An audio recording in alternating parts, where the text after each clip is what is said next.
زه محمد عرفان کوکیخیل تاسو ته مخاطب یم. نن چې کوم بیل پاس شو په اسمبلی کې چې پاکستان کله جوړ دی او په قبایلو باندې کوم نظام لګو فرنټیر کرایم ریګولیشن، نن پیله د انصاف دروازه ده چې قبایلو ته د اپیل او د دلیل او د وکیل حق ملاو شو. مونږ دغه ډېره شکریا ادا کوو، ډېر فخر سره نن ویو چې وکیل په باب خیبر ته نږدې مونږ کومه خبره کوو. هغه ورځ مونږ غوښتله چې کوم مونږ 70 سال تحریکونه شروع وو خو آخري انجام ته نه ورسېدلي. د های کورټ او سپریم کورټ کوم قوانین دي هغه فاټا ته ایکسټینډ شول. امید لرو چې انشاءالله انضمام خبره چې کومه ده دا هم ډېر زر تر زره وشي. خالد اکبر شیرخان خیل د جمرود اوسېدونکی دې ځای نه تعلق لرم. ټولو نه اول غټه خبره خو دا ده چې اصلاحات چې کوم دا بیل نن پاس شو دا پته لا نشته چې د په اصلاحاتو کې څه شی وشو څه شی ونه شو. کېدای شي چې دغه د زوړ شي پسې موږ ارمان وکړو داسې شی راته ایښي ده کې نه د موږ مشاورت چا موږ نه پوښتنه کړې نه موږ مشاورت له چا غوښتي یو نه د موږ سره څه خبرې شوي.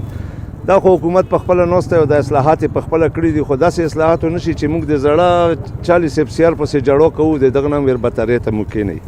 دغه کې ډېرې کمپلیکیشن دی. دغه خبره ده په ده کې چې اوس لکه دغه ځای کې دی وي چې سپریم کورټ او د های کورټ رسایي ملر کوي چې د موږ روایات پکې په عمل کېږي. قطعاً د دغه شي موږ نه پرچار کوو نه یې حمایت کوو نه یې شی کوو چې ما روایاتو کې څوک ګوتې وایي. په روایاتو سودا زه د هېچا سره د خپل نشم کولی نه کوم.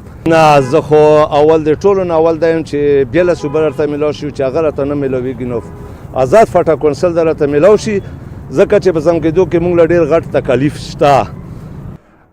حضرت ولی افریدی صدر پاکستان پیپلز پارٹی خیبر ایجنسی او بطور سیاسی ورکر زه نن اسمبلی هغو خلکو له چې چا د دغه بیل حمایت وکړو دا بیل یې پاس کړو هغو له د ټولو قبایلو د طرف نه مبارکي یم او دا د مونږ د هغه تیرو اویا کالو د سیاسي ورکرانو د جدوجهد نتیجه ده او د ډېر طویل جدوجهد نه پس هغو د وخت حکومت چې دی هغه په دا باندې مجبور شولو.